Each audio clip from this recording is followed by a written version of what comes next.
Drawing with soft pastels.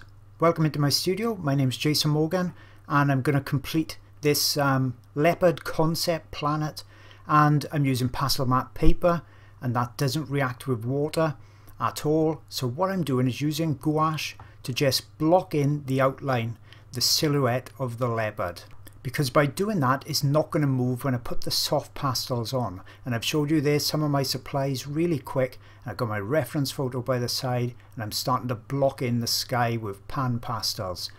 On the long version of this over on my Patreon art channel, which is going to be about 2 hours long, I obviously go into real depth about the materials I'm using, the techniques I'm using, tips and other bonuses as well on there. But I'm just showing quickly on the YouTube how I'm blocking in and actually layering with soft pastels over the top of the pan pastels. Soft pastels are a little bit more opaque, so they cover really well, especially on a grey paper like this. Could have gone for a black paper, but I was a bit concerned I wouldn't be able to get the vibrancy, and I didn't want to go for a white paper because then it'd be more difficult to go for the real dark blacks, hence the use of the mid-tone grey pastelmat.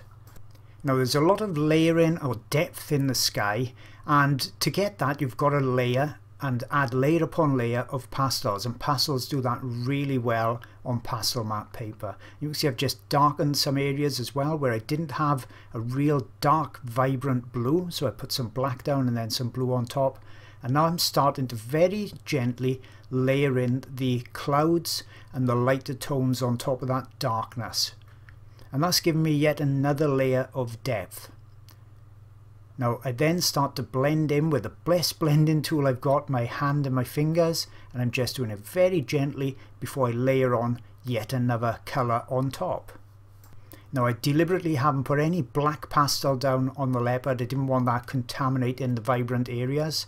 Now I'm just freehand using a Conti stick to get the outline of the planet in, and then just splattering on some very tiny stars before I come in with a little tool I talk about on Patreon again, just to get in the more vivid and vibrant stars, and I'll cover that a bit more on part 2 of this video.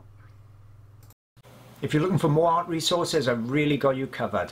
I've got a dedicated tutorial website, that's jasonmorgan.co.uk, lots of videos on there, ebook tutorials, you name it, it's on that site. I've got a Patreon art channel.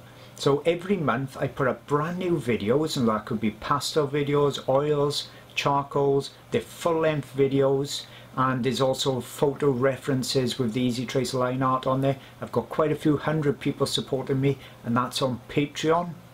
And also if you're after even more reference photos, I got a dedicated website just packed with reference photos. I think there's about 900 on there at the moment. So that's wildlifeart-online.com. Now please, with my YouTube channel, new videos coming on here as well. If you can possibly subscribe to the channel, then you're never going to miss out on new videos.